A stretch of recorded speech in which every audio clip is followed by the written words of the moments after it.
Namaskara to one and all, and a heartfelt welcome to each one of you to this divine gathering, the Vaikunta Samagama, where we all come together and immerse ourselves in the glory of Lord Vishnu and seek his blessings.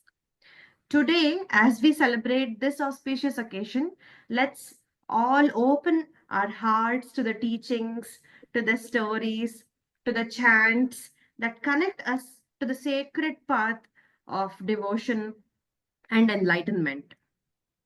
It's truly a privilege to witness such a confluence of devotion, unity, and spiritual energy as we walk through the day. May this 12-hour journey of chanting, bhajans, kirtanas, spiritual reflections, and we do have engaging competitions for kids and adults, which will fill our lives with divine harmony, grace, and bliss. Let's begin this sacred program with folded hands and an open mind, offering our prayers to the eternal God, Lord Vishnu, and the day filled with auspiciousness and peace. I request all of you to be with us until the end, that is 8 p.m. tonight. And let's all together walk through in this journey. And I thank all our volunteers and Team Samskara Vriksham for being a part of this program and continuously working and supporting to uh, make all of us together and onto this event. Thank you very, very, very much. Let's begin our program with the Ganesha Stuti. We will chant Vakratunda Mahakaya and we will start the Vishnu Sahasranama. Let's all join our hands, close our eyes. Shri Gurubhyo Namaha. Shri Gurubhyo Namaha. Vakratunda Mahakaya. Vakratunda Mahakaya. Koti Surya Samaprabha. Koti Surya Samaprabha.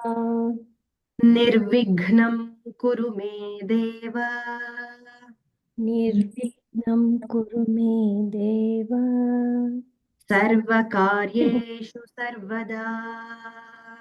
Sarvakaryeshu Sarvada. Shri Krishna Arpanamastu. Thank you, everyone.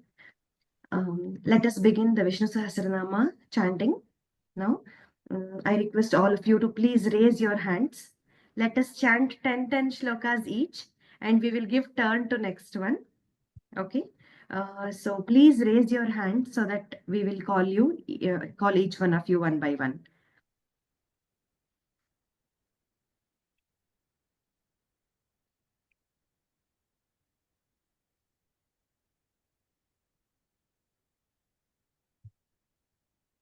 Deepti, would you like to start?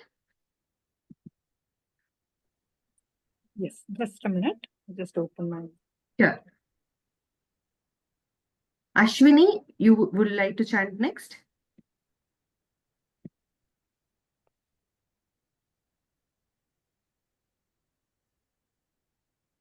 So we are not going to start with the Purva Pitika, right? From the beginning, from Shuklam Bharadharam Vishnu. Okay. So even Yasad Virada Vaktradya, all those things we can read, right? Yes, complete from the beginning, from Shuklam Bharadharam completely. Okay, I'll start. So just tell me where I have to stop. Sure. The 10th shloka, right? Sure, yes. Okay. Om, can I start? Yes.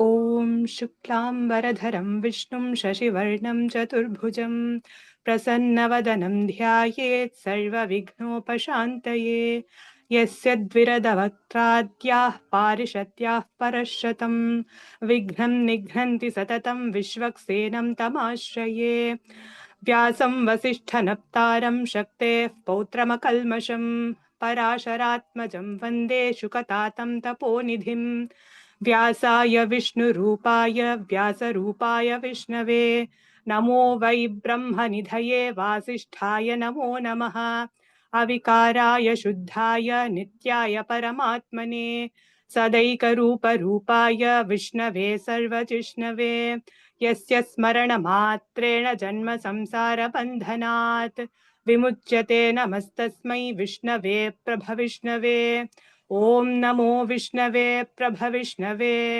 श्रीवैशम्पायन उवाच श्रुत्वा धर्मान् शेषेण पावनानि च सर्वशः युधिष्ठिरः शान्तनवं पुनरेवाभ्यभाषत युधिष्ठिर उवाच किमेकं दैवतं लोके किं वाप्येकं परायणं स्तुवन्तः कं कमर्चन्तः प्राप्नुयुर्मानवाः शुभम् को धर्मः सर्वधर्माणां भवतः परमो मतः किं जपन्मुच्यते जन्तुर्जन्म संसारबन्धनात् श्रीभीष्म उवाच जगत्प्रभुं देवदेवम् अनन्तं पुरुषोत्तमं स्तुवन्नाम सहस्रेण पुरुषः सततोत्थितः तमेव चार्चयन् नित्यं भक्त्या पुरुषमव्ययम् ध्यायन् स्तुवन्नमस्यं च यजमानस्तमेव च अनादिनिधनं विष्णुं सर्वलोकमहेश्वरं लोकाध्यक्षं स्तुवन्नित्यं सर्वदुःखातिको भवेत् ब्रह्मण्यं सर्वधर्मज्ञं लोकानां कीर्तिवर्धनं लोकनाथं महद्भूतं सर्वभूतभवोद्भवम्. Thank you, Deepti. Let me call Ashwini. Ashwini, unmute yourself. Let's sing from the 12th shloka. Brahmanyam. Okay. You can hear me now? Hello, can you hear me? Yes, Ashwini. Okay.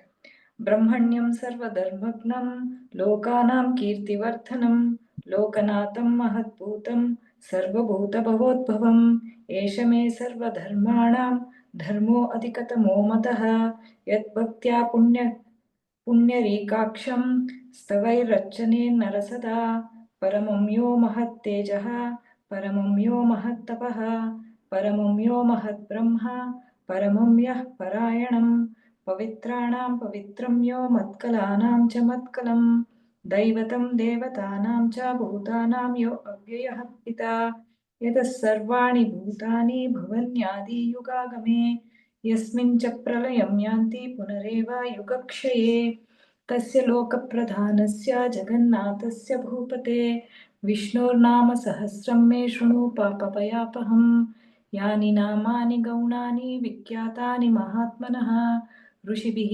परिगीतानि वक्ष्यामि भूतये ऋषिर्नाम्ना सहस्रस्य वेदव्यासो महामुनिः छन्दो अनुष्टुप् तथा देवो भगवान् देवकीसुतः अमृतांशुद्भावो बीजं शक्तिर्देवकी नन्दनः त्रिसामा हृदयं तस्य शान्तर्थे विनिर्युज्यते विष्णुं जिष्णुं महाविष्णुं प्रभविष्णुं महेश्वरम् अनेकरूपं दैत्यान्तं नमामि पुरुषोत्तमम् अस्य श्रीविष्णोर्दिव्यसहस्रनामस्तोत्रमहामन्त्रस्य श्रीवेदव्यासो भगवान् ऋषिः अनुष्टुप्छन्दः श्रीमहाविष्णुः परमात्मा श्रीमन्नारायणो देवता अमृतांशुद्भावो भानुरीति बीजं देवकीनन्दनः स्रष्टेति शक्तिः उद्भवः क्षोभणो देव इति परमो मन्त्रः शङ्खबृन्नन्दकी चक्री कीलकं श्राङ्गधन्वा गदाधर इत्यस्त्रं रथाङ्गपाणिर्रक्षोभ्य इति नेत्रं त्रिसामा सामगः सामेति कवचम् आनन्दं परब्रह्मेति योनिः ऋतुसुदर्शनः काल इति दिग्बन्धनः श्रीविश्वरूप इति ध्यानं श्रीमहाविष्णुप्रीत्यर्थे श्रीसहस्रनामजपे विनियोगः विश्वं विष्णुर्वज्कटारो इत्तङ्गुष्ठाभ्यां नमः अमृतांशुद्भावो भानुरीति तर्जनीभ्यां नमः ब्रह्मण्यो ब्रह्मकृत् ब्रह्मेति मध्यमाभ्यां नमः सुवर्णबिन्दुरक्षोभ्य इति नामिकाभ्यां नमः। निमिषो निमिषः सर्ग्वीति कनिष्ठिकाभ्यां नमः। रताङ्गपाणिर्रक्षोभ्य इति करतलकरपुष्ठाभ्यां नमः। सुव्रतसुमुखसूक्ष्मेति ज्ञानाय हृदयाय नमः। सहस्रमूर्धा विश्वामेति ऐश्वर्याय शिरसे स्वाहा। Thank सहस्राक्षी you, Ashwini. Thank you, Ashwini. We will start as the shlokas from Vishwam Vishnu Vashatkaro. Kanaka, unmute yourself. Okay, can I start now? Start from Vishwam Vishnu Vashatkaro. Okay. विश्वं विष्णुर्वषट्कारो भूतभव्यभवत्प्रभुः भूतकृद्भूतवृद्भावो भूतात्मा भूतभावनः भूतात्मा परमात्मा च मुक्तानां परमागतिः अव्ययः पुरुषः साक्षी क्षेत्रज्ञोऽक्षर एव च योगो योगविदां नेता प्रधानपुरुषेश्वरः नारसिंहवपुः श्रीमान् केशवः पुरुषोत्तमः सर्वशर्वशिवस्ताणुर्भूतादिर्निधिरव्ययः सम्भवो भावनो भर्ता प्रभव प्रभुरीश्वरः स्वयंभूष्यम्भुरादित्य पुष्कराक्षो महास्वनः अनादिनिधनो धाता विधाता धातुरुत्तमः अप्रमेयो ऋषिकेश पद्मनाभोमरप्रभुः विश्वकर्मा मनुस्त्वष्टा स्तविष्टस्तविरो ध्रुवः अग्राह्य शाश्वत कृष्णो लोहिताक्ष प्रतर्धनः प्रभूतस्त्रिककुब्धाम पवित्रं मङ्गलं परम् ईशान प्राणद प्राणो ज्येष्ठ श्रेष्ठ प्रजापतिः हिरण्यगर्भो भूगर्भो माधवो मधुसूदनः ईश्वरो विक्रमी धन्वी मेधावी विक्रमक्रमः अनुत्तमो दुराधर्ष कृतघ्नकृतिरात्मवान् सुरेशः शरणं शर्म विश्वरेता प्रजाभवः अहः संवत्सरो व्याल प्रत्ययः सर्वदर्शनः अजः सर्वेश्वरः सिद्ध सिद्धिः सर्वादिरच्युतः वृषा कपिरमेयात्मा सर्वयोगविनिसृतः वसुर्वसुमना सत्य समात्मा संवितः समः अमोघ पुण्डरीकाक्षो वृषकर्मा वृषाकृतिः रुद्रो बहुशिरा भर्भुर्विश्वयोनिषु चिश्रवा अमृतः शाश्वतस्ताणुर्वरारोहो महातपः सर्वगः सर्वविद्भानो विश्वक्सेनो जनार्दनः वेदो वेदविदव्यङ्गो वेदान्तो वेदवित्कविः लोकाध्यक्षः सुराध्यक्षो धर्माध्यक्ष कृताकृतः चतुरात्मा चतुर्व्यूह चतुर्दंष्टुश्चतुर्भुजः भ्राजिष्णुर्भोजनं भोक्ता. Thank you so much, Kanaka. We will call Bhavani. Bhavani to Thank you. continue. Thank you, Kanaka.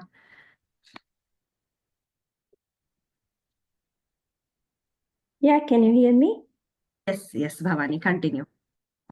भ्राजिष्णुर्भोजनं भोक्ता सहिष्णुर्जगदादिजः अनगो विजयो जेता विश्वयोनि पुनर्वसुः उपेन्द्रो वामनो प्रांशुरमोघशुचिरुचिता अतीन्द्रियः सङ्ग्रहः सर्गो धृतात्मा नियमो यमः वेद्यो वैद्य सदा योगी वीराः माधवो मधुः अतीन्द्रियो महामायो महत्सहो महाबलः महाबुद्धिर्महावीर्यो महाशक्तिर्महाधृतिः अनिर्दिष्ट्यवपुः श्रीमान् अमेयात्मा महाधृक् महेश्वासो महीभर्ता श्रीनिवासः सतां गतिः अनिरुद्धसुरानन्दो गोविन्दो गोविदाम्पतिः मरीचिधर्मनो हंसो सुपर्णो भुजगोत्तमः हिरण्यनाभसुतपां पद्मनाभ प्रजापतिः अमृतः सर्वदृक्सिंह संदाता सन्धिमान् स्थिरः अजो दुर्मर्शनः शास्त्रा विश्रुतात्मा सुरार्यः गुरुतमो दामो सत्य पराक्रमः निमिषो निमिषस्वर्गी वाचस्पतिरुरादधिः अग्रणिग्रामणि श्रीमान् न्यायो नेता समीरणः सहस्रमूर्ता विश्वात्मा सहस्राक्ष सहस्रपात् आवर्तनो निवृत्तात्मा संवृतः संप्रमर्दनः अहः संवत्सको वह्निरनिलो धरणीधरः सुप्रसाद प्रसन्नात्मा विश्वभुग्विभुः सत्कर्ता सत्कृतः साधुजन्नु नारायणो नरः असंख्येयो अप्रमेयात्मा विशिष्टशिष्टकुच्पुचिः सिद्धार्थः सिद्धिसङ्कल्पा सिद्धितः सिद्धिसाधनः वृषा हि वृषभो विष्णु वृषपर्वा वृषोदरः वर्धनो वर्धमानश्च विविक्तश्रुतिसागरः सुभुजो दुर्धरो वाग्मी महीन्द्रो वसुदो वसुः नैकरूपो बृहद्रूपा शिपिविष्टप्रकाशनः ओजस्तेजो धृतिर्धरा प्रकाशात्मा प्रतापनः रुद्रस्पष्टाक्षरो मन्त्रश्चन्द्राशुभ्रास्करधृतिः अमृशान्तोद्भवो भानु शशिबिन्दुसुरेश्वरः औषधं जगतं सेतु सत्यधर्मपराक्रमः भूतभव्यभवन्नाथा. Thank you so much. Okay, thank you. Soumya, ready to sing?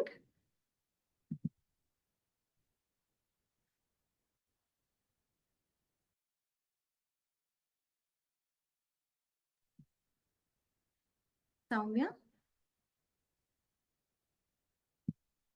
Vanita?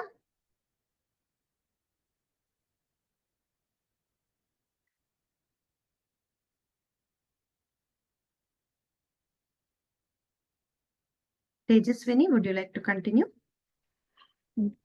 Ma'am, I can do it. Okay. Yeah, Vanita, go ahead. Tejaswini, I'll call you next. From 31st shloka, 32nd shloka. भूत भवनाथ पवन पावनो अनलनः कामः कामकृत्कान्तः कामः कामप्रभुः युगादि कृगुगाव्रतो नेकमायो महाशनः अदृश्यो व्यक्तरूपश्च सहस्रजिदनन्दति जितः इष्टो अवशिष्ट शिष्टेश शिखण्डी नहुषो वृषः क्रोधः क्रोधकृत्कृता विश्वब्रह्मा विश्वबाहुर्महीधरः अच्युते प्रतितः प्राणः प्राणदो वासवानुजः अपां निधिष्ठा नम्रमतः प्रतिष्ठिः सकन्दः सकन्धर्हो दुर्जरो वरदो वायुवाहनः वासुदेव ब्रह्मधानु रादिदेवः पुरन्दरः अशोकस्तारः शूरः शौर्यजनेश्वरः अनुकूलः शताव्रतः पद्मिनिभेक्षणः पद्मनाभो अरविन्दाक्षः पद्मगर्भः शरीरभृतः महर्धिरिद्धो वृद्धात्मा महाक्षो गरुडध्वजः अतुलः शर्भो भीमः संयगो हरिः सर्वलक्षणलक्षणयो लक्ष्मीवान् स्मृतिजनः विक्षरो रोहितो मार्गो हेतुदार्मदरो सह महीधरो महाभागो वेगवान् मिताशनः. Should I continue, ma'am? It's still 40. You can continue, Vanita.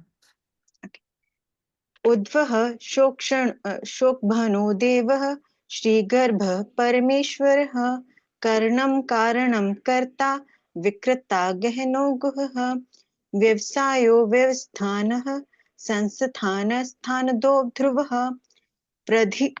परिद्धि परमस्पष्टो पुष्ट सुभीक्षणः रामो विरामो विरतो मार्गो नेयो नयो अनयः वीरः शक्तिमतां श्रेष्ठो धर्मो धर्म विदुत्तमः वैकुण्ठः पुरुषो प्राणः प्राणदः प्रणवः प्रतुः हिरण्यगर्भः शत्रुघ्नो व्याप्तो वसन्तो वायुर्धोक्षजः ऋतुः सुदर्शनः कालः परमेष्ठिः परिग्रहः उग्रः संवत्सरो दक्षो विक्रामो विश्वदक्षिणः Thank you, विस्तारः Vanita. Okay, ma'am. Thank you, Vanita. Thank Very you. good. Sorry if I did any mistakes.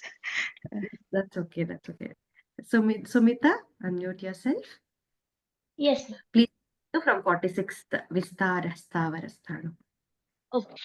विस्तारस्तावरस्ताणु प्रमाणं बीजमव्ययम् अर्थोऽनर्थो महाकोशो महाभोगो महाधनः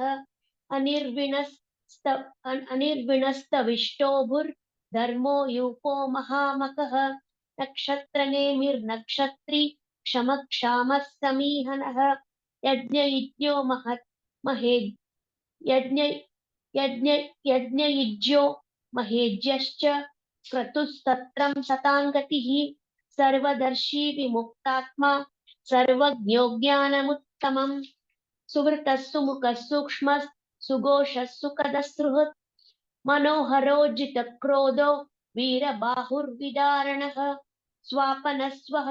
स्वापनस्ववशो व्यापी नैकात्मा नैककर्मकृत् वत्सरो वत्सलो वत्सी रत्नगर्भो धनेश्वरः धर्मकृद्धर्मी सदसक्षरमक्षरम् अविज्ञाता सहस्रांशुर्विधाता कृतलक्षणः गभस्तीनेमिः सिंहो भूतमहेश्वरः आदिदेवो महादेवो देवेशो देवभृद्गुरुः उत्तरो गोपतिर्गोप्ता ज्ञानगम्यः पुरातनः शरीरभूतभृद्भोक्ता कपीन्द्रो भूरि दक्षिणः सोमपो मृतपस्सोमः पुरुसत्तमः विनयोजयः सत्यसन्धो दाशार्हस्तात्वमाम् सात्वतां पतिः जीवो विनयिता साक्षी मुकुन्दो मितविक्रमः अम्भोनिधिरनन्तात्मा महोदधिशयोऽन्तकः अजो महार्हस्त्वा स्वाभाव्यो जितामित्रप्रमोदनः आनन्दो नन्दनो नन्दः सत्यधर्मा त्रिविक्रमः महर्षिः Kapilacharya कृतज्ञो मेदिनीपतिः त्रिपदस्त्रिदशाध्यक्षो महाशृङ्गः कृतान्तकृत्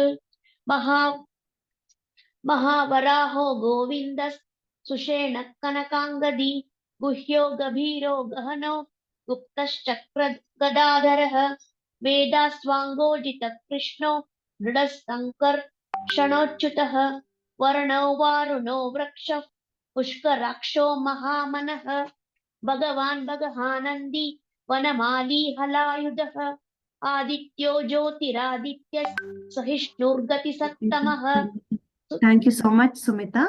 Tejaswini, please continue. Those who have chanted, please you can raise your hands again. We will call you again. Those who haven't chanted also raise your hands so that we can continue. Tejaswini, ready? Kanaka calling you next.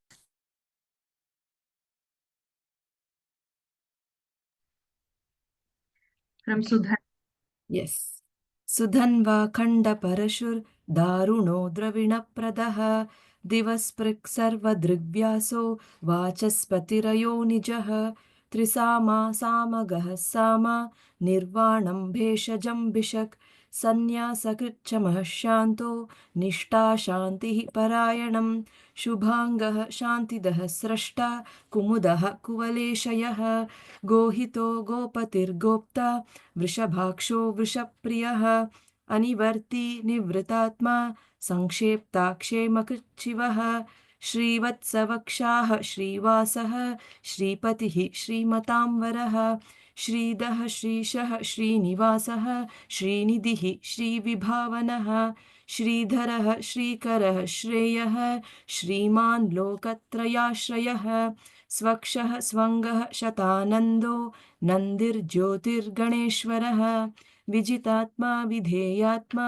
सत्कीर्तिश्चिन्न संशयः उदीर्णः सर्वतश्चक्षुर् अनीशः शाश्वतः स्थिरः भूषयो भूषणो भूतिर्विशोकः शोकनाशनः अर्चिष्मानर्चितः कुम्भो विशुद्धात्मा विशोधनः अनिरुद्धो प्रतिरतः प्रद्युम्नो मितविक्रमः कालनेमिनिः वीरः शौरिः शूरजनेश्वरः त्रिलोकात्मा त्रिलोकेशः केशवः केशिहा हरिः कामदेवः कामपालः कामीकान्तः कृतागमः अनिर्देश्य वपुर्विष्णुर्वीरोऽनन्तो धनञ्जयः Thank you. ब्रह्म Oh, sorry, continue till 75. Sorry. Okay ब्रह्मण्यो ब्रह्मकृद् ब्रह्म ब्रह्म ब्रह्मविवर्धनः ब्रह्मविद् ब्राह्मणो ब्रह्मी ब्रह्मज्ञो ब्राह्मणप्रियः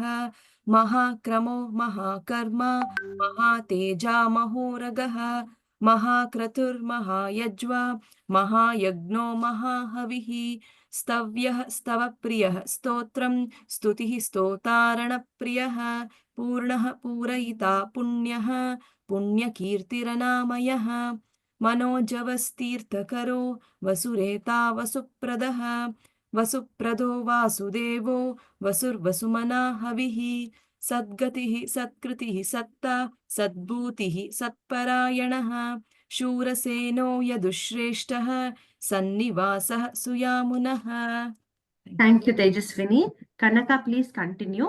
Ashwini, be ready. Okay. भूतावासो वासुदेवः सर्वासु निलयो नलः दर्पः दर्पदो दृप्तो दुर्दुरोथा पराजितः विश्वमूर्तिर्महामूर्तिः दीप्तमूर्तिरमूर्तिमान् अनेकमूर्तिरव्यक्तः शतमूर्ति शताननः एकोनैक सवख किं यत्तत्पदमनुत्तमं लोकबन्धुर्लोकनाथो माधवो भक्तवत्सलः सुवर्णवर्णो हेमाङ्गो वराङ्गश्चन्दनाङ्गदी वीरः विषमशून्यो वृथा क्षीराचलश्चलः अमानीमानदो मान्यो लोकस्वामी त्रिलोकधृत् सुमेधा मेधजो धन्यः सत्यमेधाधराधरः तेजो वृषो द्युतिधरः सर्वशस्त्रभृतांवरः प्रग्रहो निग्रहो व्यग्रो नैकशृङ्गो गदाग्रजः चतुर्मूर्तिश्चतुर्बाहुः चतुर्व्यूहश्चतुर्गतिः चतुरात्मा चतुर्भावः चतुर्वेदविदेकपात् समावर्तो निवृतात्मा दुर्जयो दुरतिक्रमः दुर्लभो दुर्गमो दुर्गो दुरावासो दुरारिः शुभाङ्गो लोकसारङ्ग सुतन्तस्तन्तुवर्धनः इन्द्रकर्मा महाकर्मा कृतकर्मा कृतागमः उद्भवः सुन्दरः सुन्दो रत्ननाभः सुलोचनः अर्को वाजसनः शृङ्गी जयन्तः सर्वविजयी सुवर्णबिन्दुरक्षोभ्य सर्ववागीश्वरेश्वरः महाह्रदो महागर्तो महाभूतो महानिधिः कुमुदः कुन्दरः कुन्द पर्जन्यः पावनो निलः अमृतांशो मृतवपुः सर्वज्ञः सर्वतोमुखः सुलभः सुरतसिद्ध शत्रुजिश्चत्रुतापनः निग्रोधो दुम्बरोऽश्वत्थ चाणूरान्ध्रनिषूदनः सहस्रार्ची सप्तजिह्वा सप्तैधा सप्तवाहनः अमूर्त्रनघोचिन्त्यो भयकृद्भयनाशनः अणुर्बृहत्कृशस्थूलो गुणभृन्निर्गुणो महान् अधृतस्वधृतस्वास्य प्राग्वांशो वंशवर्धनः. Thank you so much. I would Thank like you. to Ashwini. Ashwini, unmute yourself. Dipti, be ready. Okay. भारभृत्कथितो योगी योगीशः सर्वकामदः आश्रमश्रमणः क्षामः सुपर्णो वायुवाहनः धनुर्धरो धनुर्वेदो दण्डो दमयिता दमः अपराजितः सर्वसहो नियन्ता नियमो यमः सत्त्ववान् सात्विकः सत्यः सत्यधर्मपरायणः अभिप्रायः प्रियार्हो अहः प्रियाकृत् प्रीतिविवर्धनः विहाय सगतिर्ज्योतिः सुरुचि हृतभुक्विभुः रविर्विरोचनः सूर्यः सविता रविलोचनः अनन्तो हुतबुद्भोक्ता सुखदो नैकजो अग्रजः अनिर्विण्णसतामर्षि लोकाधिष्ठानमद्भुतः सनात् सनातमः कपिलः कपिरव्ययः स्वस्तितः स्वस्तिकृत् स्वस्ति स्वस्ति स्वस्ति दक्षिणः अरौद्रः कुण्डली चक्रे विक्रम्यूर्जितशासनः शब्दातिकशब्दसहः शिशिरः शर्वरीकरः क्रूरः पेशलो दक्षो दक्षिणः क्षमिणाम्बरः विद्वत्तमो वीतभयः पुण्यश्रवणकीर्तनः उत्तारणो दुष्कृतिः पुण्यो दुःस्वप्ननाशनः वीरः रक्षणः सन्तो जीवनः पर्यवस्थितः अनन्तरूपो अनन्तश्रीः जितमन्युर्भयापहः चतुरश्रो गभीरात्मा विदिशो व्यादिशो दिशः अनाधिर्भूर्भुवो लक्ष्मीः सुवीरो रुचिराङ्गदः जननो जनजन्मादिः भीमो भीमपराक्रमः आधारनिलयो धाता पुष्पः सः प्रजागरः ऊर्ध्वागः सत्पथाचारः प्राणदः प्रणवः पणः प्रमाणं प्राणनिलयः प्राणभृत् प्राणजीवनः तत्त्वं तत्त्वविधेकात्मा जन्म मृत्युजरातिकः भूर्भुवः स्वस्तरुस्तारः सविता प्रपितामहः यज्ञो यज्ञपतिर्यज्ञा यज्ञाङ्गो यज्ञवाहनः यज्ञभृत्यग्नकृत्यग्नि यज्ञभुक्त्यग्नः साधनः यज्ञान्तकृत्यग्नगुह्यम् अन्नमन्नाद एव च आत्मयोनि Thank you, आत्मयो Ashwini. Let's call Deepti to continue.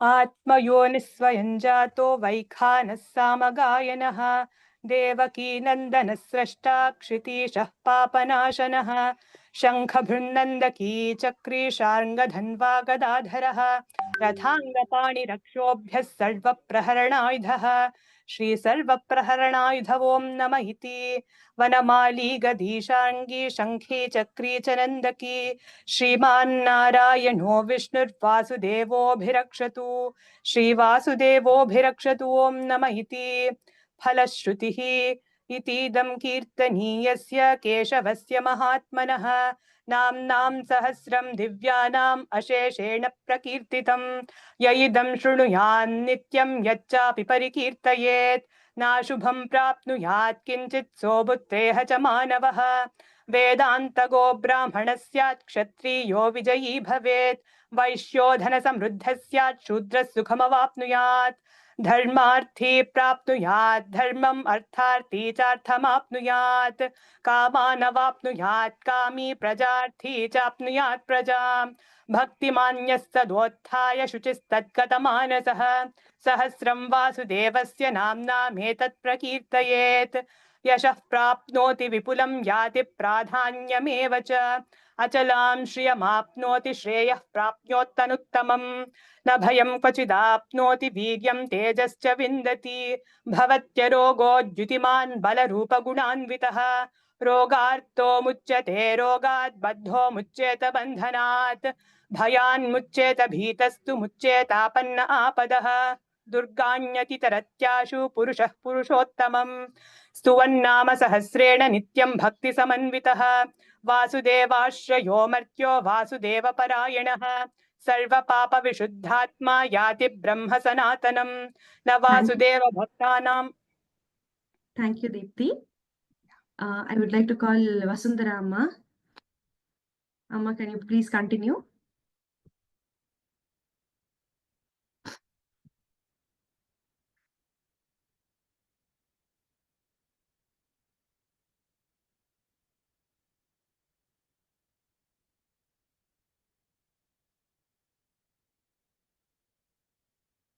Vasundhara Amma, are you there?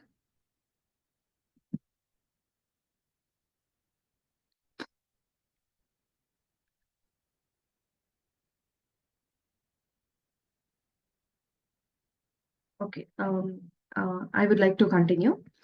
न वासुदेव भक्तानाम् अशुभं विद्यते क्वचित् जन्म मृत्युजरा व्याधि भयं नैवोपजायते इमं श्रद्धा भक्ति समन्वितः यज्ञेतात्मसुख शांति श्रीद्युति स्मृति कीर्तिभिः न क्रोधो न च मात्सर्यं न लोभो नाशुभा मतिः भवन्ति कृतपुण्यानां भक्तानां पुरुषोत्तमे दौष्ट्रचन्द्राक्ष नक्षत्रा कं दिशो भूर्महो दधिः वासुदेवस्य वीर्येण विदुतात्मिमहात्मनः ससुरासुरगन्धर्वं सयक्षोरगराक्षसं जगत्वते वर्ततेदं कृष्णस्य सचिराचरम् इन्द्रियाणि मनोबुद्धिः तत्त्वं सत्त्वं तेजोबलं धृतिः वासुदेवात्मकान्याहुः क्षेत्रं क्षेत्रज्ञ एव च सर्वागमनाचारः प्रथमं परिकल्पते आचारप्रभुवो धर्मो धर्मस्य प्रभुरुच्यतः ऋषयः पितरो देवा महाभूतानि धातवः जङ्गमा जङ्गमं चेदं जगन्नारायणोद्भवं योगो ज्ञानं तथा साङ्ख्यं विद्याशिल्पादिकर्म च वेदाशास्त्राणि विज्ञानमेतत्स्वं जनार्दनात् एको विश्वमहर्भूतं पृथक् उत्थान्यनेकशः त्रीन् लोकान् व्याप्याम्भूतात्मा भुक्ते विश्वभुगव्ययः इमं स्तमं भगवतो विष्णुर्व्यासेन कीर्तितं पठेद्ये इच्छेत् पुरुषः श्रेयः प्राप्तुं सुखानि च विश्वेश्वरमजं देवं जगतः प्रभुवाप्ययं भजन्ति ये पुष्कराक्षं न ते यान्ति पराभवं न ते यान्ति पराभवम् ॐ नमः इति अर्जुन उवाच पद्मपत्रविशालाक्ष पद्मनाभसुरोत्तमा भक्तानामनुरक्तानां तात्र भव जनार्दन श्रीभगवानुवाच यो मां नाम सहस्रेण स्तोतुमिच्छति पाण्डव सोऽहमेकेन श्लोकेन स्तुत एव न संशयः स्तुत एव न संशय ॐ नमः इति व्यास उवाच वासनाद्वासुदेवस्य वासितं ते जगत्त्रयं सर्वभूतनिवासोऽसि वासुदेव नमोऽस्तु ते श्रीवासुदेव नमोऽस्तु ते ॐ नमः इति पार्वत्युवाच केनोपायेन लघुना विष्णोर्नाम सहस्रकं पठ्यते पण्डितैर्नित्यं श्रोतुमिच्छाम्यहं प्रभो ईश्वर उवाच श्रीराम राम रामेति रमे रामे मनोरमे सहस्रनाम तत्तुल्यं राम वरानने श्रीराम राम रामेति रमे रामे मनोरमे सहस्रनाम तत्तुल्यं राम वरानने श्रीराम राम रामेति रमे रामे मनोरमे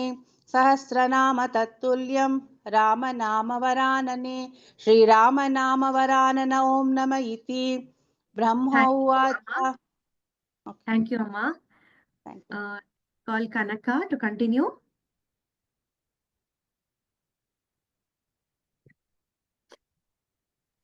Once again, I will continue from which From shloka I wanted to. Brahma Uvacha. Brahmovacha. ब्रह्मोवाच नमोऽस्त्वनन्ताय सहस्रमूर्तये सहस्रपादाक्षि शिरोरुबाहवे सहस्रनाम्ने पुरुषाय शाश्वते सहस्रकोटियुगधारिणे नमः श्रीसहस्रकोटियुगधारिणे नमः ॐ नमः इति सञ्जय उवाच यत्र योगेश्वर कृष्णो यत्र पार्थो धनुर्धरः तत्र श्रीर्विजयो भूतिर्ध्रुवा नेतिर्मतिर्मम श्रीभगवानुवाच अनन्याश्चिन्तयन्तो मां ये जनः पर्युपासते तेषां नित्याभियुक्तानां योगक्षेमं वहाम्यहं परित्राणाय साधूनां विनाशाय च दुष्कृतां धर्मसंस्थापनार्थाय सम्भवामि युगे युगे आर्ता शिथिलाश्च भीतः घोरेषु च पादुषु वर्तमानः संकीर्त्य नारायण शब्दमात्रं विमुक्तदुःखा सुखिनो भवन्ति कायेन वाचा मनसेन्द्रिये मनसेन्द्रियैर्वा वृद्ध्यात्मनामा प्रकृते स्वभावा करोमि यद्यत् सकलं परस्मै श्रीमन्नारायणायेति समर्पयामि इति श्रीमहाभारते शतसहस्रिकायां संहितायां वैयासिक्याम् अनुशासनिकपर्वाणि मोक्षधर्मे भीष्मयुधिष्ठिरः संवादे श्रीविष्णोर्दिव्यसहस्रनामस्तोत्रं सम्पूर्णम्. We shall also continue singing Mahalakshmi Ashtakam. I would like to call Suprita.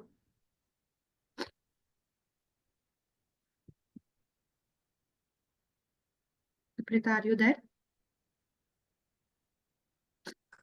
Hello. Yes, Ashwini. Yeah, this you started Lalita Sahasranama, is it? No. We want Mahalakshmi Ashtakam and then end. Oh, okay. Right.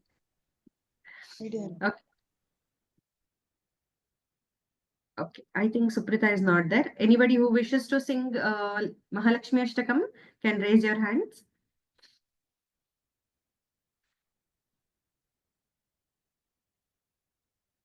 I'll go, Vidya. Sure, Tejaswini.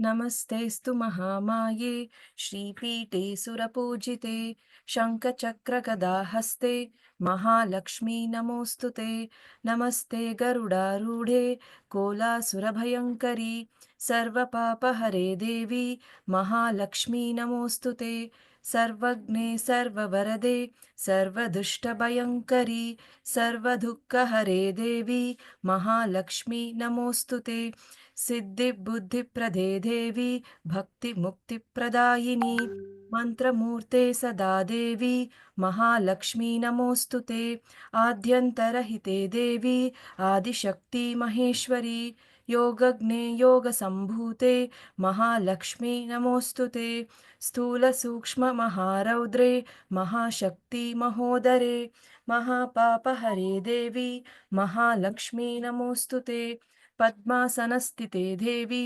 परब्रह्मस्वरूपिणी परमेशी जगन्मातः Mahalakshmi नमोऽस्तु ते श्वेताम्बरधरे देवी नानालङ्कारभूषिते जगत्स्थिते जगन्मातः महालक्ष्मी नमोऽस्तु ते महालक्ष्मी अष्टकं स्तोत्रं यः पठेत् भक्तिमान् नरः सर्वसिद्धिमवाप्नोति राज्यं प्राप्नोति सर्वदा एककाले पठेन्नित्यं महापापविनाशनं द्विकालं यः पठेन्नित्यं धनधान्यसमन्वितः त्रिकालं यः पठेन्नित्यं महाशत्रुविनाशनं महालक्ष्मीर्भवेन्नित्यं प्रसन्नवरदा शुभा इति श्री इन्द्रविरचित महालक्ष्मी अष्टकं स्तोत्रं सम्पूर्णम्. Thank you. Shri Krishna Arpanamastu. Thank you so much, Tejaswini. Thank you all for being with us for the Vishnu Sahasranama chanting. We will all take a 5 minutes break and continue in the same link with Lalita Sahasranama. Until then, we can all take a water break or something, and then we will come back.